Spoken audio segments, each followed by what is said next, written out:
महाभारत के विश्वसनीय संस्करणों का अगर हम अध्ययन करें तो युद्ध की शुरुआत कौरवों ने 11 अक्षौणी सेना के साथ और पांडवों ने 7 अक्षौणी सेना के साथ की थी। युद्ध के अंत में जो सैनिक बच गए उनमें पांडवों के सैनिकों की संख्या कौरवों से कहीं अधिक थी और यह बात सिद्ध करती है कि पांडवों ने कौरवों से कहीं अधिक संख्या में संहार किया था। और आज हमारा विषय है कि महाभारत के युद्ध में किस दिन सबसे अधिक विनाश हुआ था और इसका कारण कौरवों और पांडवों में कौन कौन था। आप सबको हमारा नमस्कार। अगर आपने अभी तक हमारे चैनल को सब्सक्राइब नहीं किया है तो जल्दी से कर लें और बेल आइकन दबा दें ताकि हमारे हर वीडियो की जानकारी आपको सबसे पहले मिले। निस्संदेह महाभारत युद्ध का 14वां दिन सबसे घातक और विनाशकारी था और इस दिन हुए सभी वाक्यों ने पूरे युद्ध को एक महत्वपूर्ण मोड़ दे दिया था। कौरवों को उस दिन न केवल सैनिकों का नुकसान हुआ था बल्कि उनके बड़े योद्धा भी उस दिन मारे गए थे। चलिए सिलसिलेवार तरीके से जानते हैं उस दिन क्या हुआ था।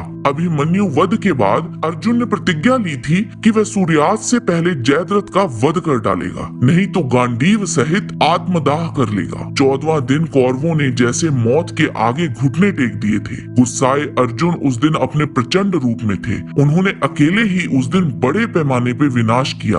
उन्होंने अकेले ही कौरव सेना की 7 अक्षौणी सेना को नष्ट कर दिया। एक ही दिन में 7 अक्षौणी सेना का संहार कोई छोटी बात नहीं थी। अर्जुन ने उस दिन जयद्रथ के साथ और भी कई महारथी योद्धाओं जैसे श्रुतयुद्ध, विंदा अनुविंदा, दंडधारा इत्यादि को मौत के घाट उतार दिया था। अर्जुन ने गुरु द्रोण के सबसे जटिल व्यूह को तबाह कर दिया था जो अपने आप में 3 व्यूहों का संयोजन था जिसे चक्र शक्त सूची व्यूह कहते हैं। महाभारत युद्ध में अभिमन्यु की हत्या के पश्चात जब अर्जुन जयद्रथ के प्राण लेने को उद्यत हुए तब गुरु द्रोण ने जयद्रथ की रक्षा के लिए युद्ध के 14वें दिन इस व्यूह की रचना की थी और इसी दिन ही अर्जुन ने भूरिश्वा का हाथ काट दिया था। 14वें दिन भीम भी एक घातक योद्धा के रूप में सामने आए थे। जब दुर्योधन की सेना के सभी प्रमुख योद्धा अर्जुन को रोकने की कोशिश में लगे थे तब दुर्योधन ने कर्ण को भीम को समाप्त करने के लिए भेजा। कर्ण भीम पे हमला कर देता है। इससे भीम क्रोधित हो जाता है और कर्ण पे हावी हो जाता है। ऐसा देख दुर्योधन अपने भाइयों को कर्ण की मदद के लिए भेजता है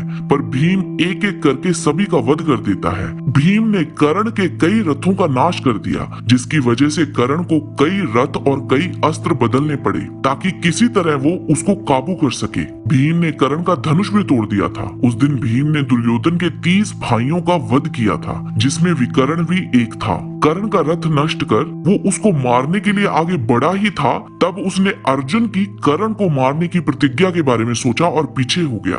तब तक कर्ण के हाथ में धनुष आ गया था और उसने भीम के रथ को नष्ट कर दिया और उस पे निशाना साधते हुए उसने पहले तो कुंती को दिया वचन याद किया पर फिर वो भीम को नपुंसक और छोटा मोटा योद्धा कहकर उकसाने लगा जिसपे भीम ने क्रोधित होकर उस पे एक हाथी को उठा के दे मारा। उसने कर्ण को मल्ल युद्ध के लिए ललकारा पर कर्ण ने उसको स्वीकारा नहीं। सत्याकी ने भी उस दिन भारी नरसंहार और विनाश किया था। ऐसा नहीं कि सिर्फ पांडवों की तरफ से ही लहू बहाया गया था। द्रोण ने भी उस दिन पांडव सेना को बहुत बड़ी क्षति पहुंचाई थी।